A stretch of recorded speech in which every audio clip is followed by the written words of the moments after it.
coming to what I call the infrastructure heavy industry for domestic use, then yes, it can slow down the development of its infrastructure and its cities and do it more efficiently.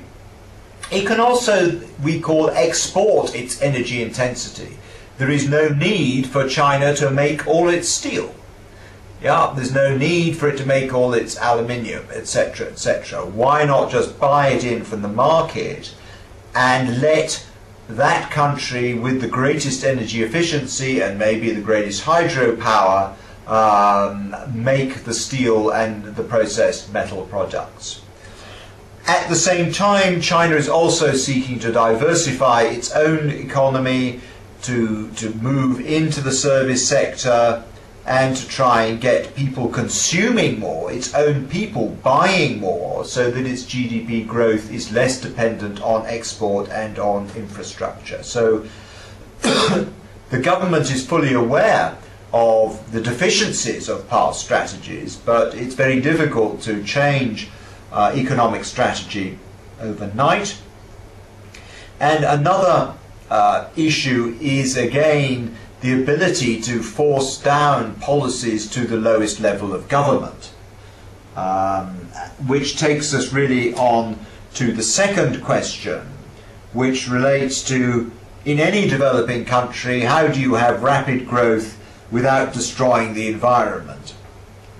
And it takes us back to what we just said about the structure of the economy. Can you change the structure of the economy? And then even if you can you regulate local governments?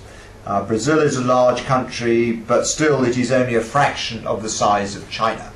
And in China you have central government, you have provincial government, you have city government, you have county strategies through 6 levels of government is extremely tough, particularly when you have not very effective supporting institutions such as a legal system or a free press.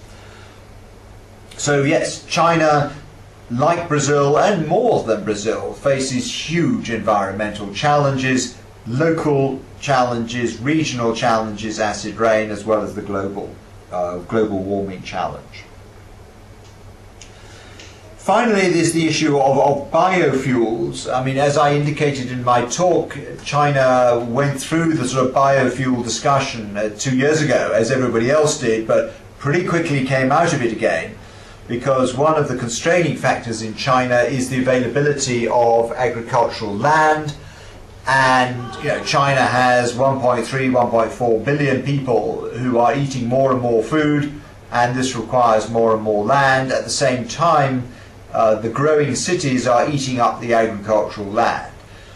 So I think China realized pretty quickly that it was not able to follow America with maize or Brazil with sugarcane and grow biofuels on agricultural land. However, it is looking at growing crops like jatropha on non-agricultural land. But I think it's going to be some time, if at all, that this becomes a really important part of China's fuel mix.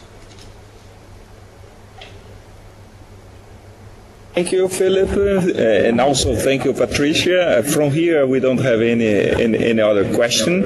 I would, for myself, I would just wrap up saying that I was very happy with this opportunity to interact with you. It was great. I have learned from China what I couldn't learn elsewhere else, and actually interacting with to interact with both of you, and I hope we can keep going with this series of conference, and we may talk later on to see what kind of other subject we could develop, or maybe with Stephen now would be a good idea, as we suggested here.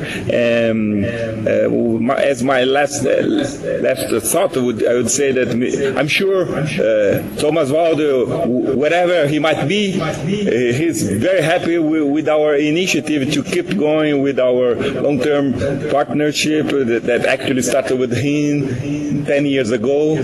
So thank you, Philip, for your time. Thank you, Patricia, and the students for your time. Thank you. Thank you, Edmilson, for the opportunity to join your initiative. I hope we can repeat this video conference again.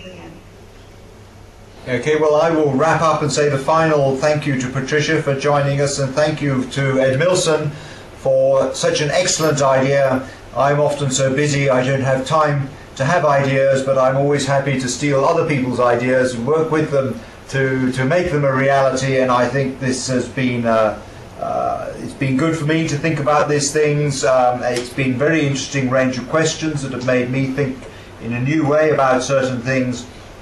And I look forward to seeing you all again virtually on another occasion. And if any of you are in Britain, we'd be delighted to see you in Dundee, to show you a bit of what we do here.